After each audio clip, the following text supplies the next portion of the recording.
Hi guys, നമ്മുടെ ദുബായിലെ ഒരു ബുർജ് ഖലീഫ വ്ളോഗാണിത്. അപ്പം ഞങ്ങൾ രാത്രി ഫുഡൊക്കെ കഴിച്ചിട്ട് ചുമ്മാ ഇറങ്ങിയപ്പോഴത്തേക്കും ഞങ്ങൾ ബുർജ് ഖലീഫയൊക്കെ ഒന്ന് കാണാമെന്നൊക്കെ ഓർത്തു. ശരിക്കും നാളെയാണ് ടിക്കറ്റ് എടുത്ത് വെച്ചേക്കണത്, പക്ഷെ ഞങ്ങൾ ഓർത്ത് ഇന്ന് ചുമ്മാ ഒന്ന് കാണാമെന്ന്. അപ്പം അവിടെ ഞാൻ നോക്കുമ്പോൾ കഴിച്ച് നല്ല രസത്തിൽ വെള്ളമൊക്കെ പൊങ്ങി വന്നിട്ടുണ്ടായിരുന്നു. അതൊക്കെ കുറച്ച് നേരം നോക്കി നിന്നിട്ട് ഞങ്ങൾ നടന്നപ്പോഴത്തേക്കും എന്തോരം വലിയ ബിൽഡിങ്സ് ആണോ മതി, കുറേ വലിയ ബിൽഡിങ്സ് ആയിരുന്നു. അപ്പം കുറച്ച് ഫ്ലാറ്റ്സൊക്കെ കണ്ടു നമ്മൾ. അത് കഴിഞ്ഞിട്ട് അവിടെ ഒരു വലിയ കല്ലൊക്കെ പോലെ അവിടെ പോയിരിക്കുകയാണ്. ഞാൻ നടന്ന് മടുത്ത്. എന്നിട്ട് ഇതാണ്ട് ഗൈസ് നമ്മുടെ ബുർജ് ഖലീഫയുടെ നൈറ്റ് വ്യൂ. അപ്പം നമ്മളവിടെ ഫോട്ടോ ഒക്കെ എടുക്കേണ്ടത് പിറ്റേ ദിവസം നമ്മുടെ ബുർജ് ഖലീഫ ഡേ ടൈമിൽ കണ്ടിട്ടോ നമ്മൾ. നല്ല രസമായിരുന്നു കാണാൻ. പിന്നെ ഞങ്ങൾ വണ്ടി പോയി പാർക്ക് ചെയ്തു. ഇത് ദുബായ് മോളിലാണ് കേട്ടോ. നമ്മൾ ദുബായ് മോളിൽ നിന്നാണ് നമുക്ക് ബുർജ് ഖലീഫയുടെ അകത്തേക്ക് കയറാൻ പറ്റുള്ളൂ. ഇതുള്ള ഗ്ലാസും പല പല നേരത്തെ ടിക്കറ്റ് ഒക്കെ എടുത്ത് വെച്ചുകൊണ്ട് ഞങ്ങൾക്ക് താമസമൊന്നുമില്ലാതെ പെട്ടെന്ന് തന്നെ കയറാൻ പറ്റി കേട്ടോ. പിന്നെ എക്സ്കലേറ്ററൊക്കെ കയറിയിട്ട് നമ്മൾ പോവുകയാണ്. ദുബായ് മാളാണ് കേട്ടോ ഇത്.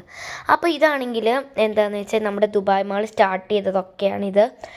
2004 തുടങ്ങിയിട്ട് 2000 തീർന്നിന്ന് ഞാൻ പറയാം കേട്ടോ. അപ്പോൾ ഓരോ സ്റ്റെപ്പുകളും ഉണ്ട്. അറ്റ് ദ ടോപ്പ് ഈ ഒരു ലിഫ്റ്റിൽ നമ്മളെ 1 മിനിറ്റ് കൊണ്ട് 124 നിലയിലെത്തി നമ്മൾ. പിന്നെ ഇവിടുന്ന് കാണുമ്പോൾ സെറ്റ് വ്യൂ ആയിരുന്നു കേട്ടോ. എന്ത് രസമായിരുന്നു എന്നറിയാം. ഞാനവിടെ വ്യൂ ഒക്കെ കണ്ടുകൊണ്ടിരിക്കുകയായിരുന്നു. പിന്നെ ഫോട്ടോസും വീഡിയോസും ഒക്കെ എടുത്ത് നമ്മൾ കുറേ. അപ്പോൾ അതൊക്കെ കഴിഞ്ഞിട്ട് പിന്നെ ദുബായ് മൊത്തം നമുക്ക് കാണാം കേട്ടോ. ആ ഒരു റോഡുകളും വണ്ടികളും ഫ്ലാറ്റുകളും എല്ലാം കാണാം.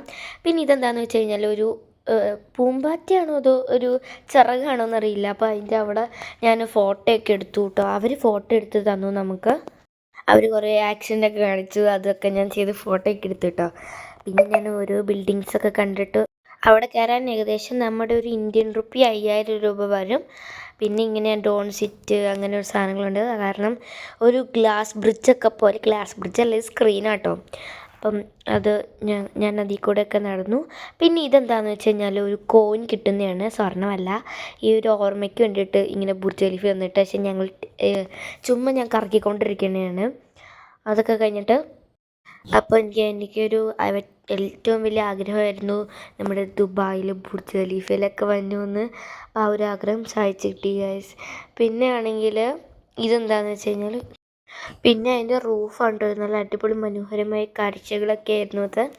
നല്ല രസമുണ്ടായിരുന്നു കേട്ടോ കാണാനൊക്കെ. ആ ഒരു ഫുൾ വ്യൂ സെറ്റായിരുന്നു. അപ്പം അതാണ് കേട്ടോ ഇത്. പിന്നെ നൈറ്റ് പോലെ ഇരിക്കുന്ന ഞങ്ങൾ ലിഫ്റ്റിലാട്ടോ. സെക്കൻഡുകൾക്കുള്ളിൽ നമ്മൾ താഴെ നല്ല രസമായിരുന്നു കേട്ടോ. ആ ലിഫ്റ്റിൽ ഇങ്ങനെ സ്ക്രീനിൽ കാണിക്കുന്നത് കാണാൻ വേണ്ടിയിട്ട്. ഞങ്ങൾ 1 മിനിറ്റ് കൊണ്ട് തന്നെ ഗ്രൗണ്ട് ഫ്ലോറിലും എത്തി കേട്ടോ. അപ്പം കുറച്ച് നല്ല അറബി പാട്ടുകളൊക്കെ ഇട്ടിട്ടാണ് നമ്മൾ വന്നത്. അത് കഴിഞ്ഞിട്ട് ബിഹൈൻഡ് ദ ബുർജ് ഖലീഫയിലെ ആൾക്കാരാണ്, കുറച്ച് മലയാളീസൊക്കെ ഉണ്ട് കേട്ടോ. അപ്പം ഇത്രേ ഉള്ളൂ ഇന്നത്തെ വീഡിയോ. അപ്പം നമുക്ക് അടുത്ത വീഡിയോ ആയിട്ട് വരുന്നവരെ ലൈക്ക് ചെയ്യുക, ഷെയർ ചെയ്യുക, സബ്സ്ക്രൈബ് ചെയ്യുക. ബായ്.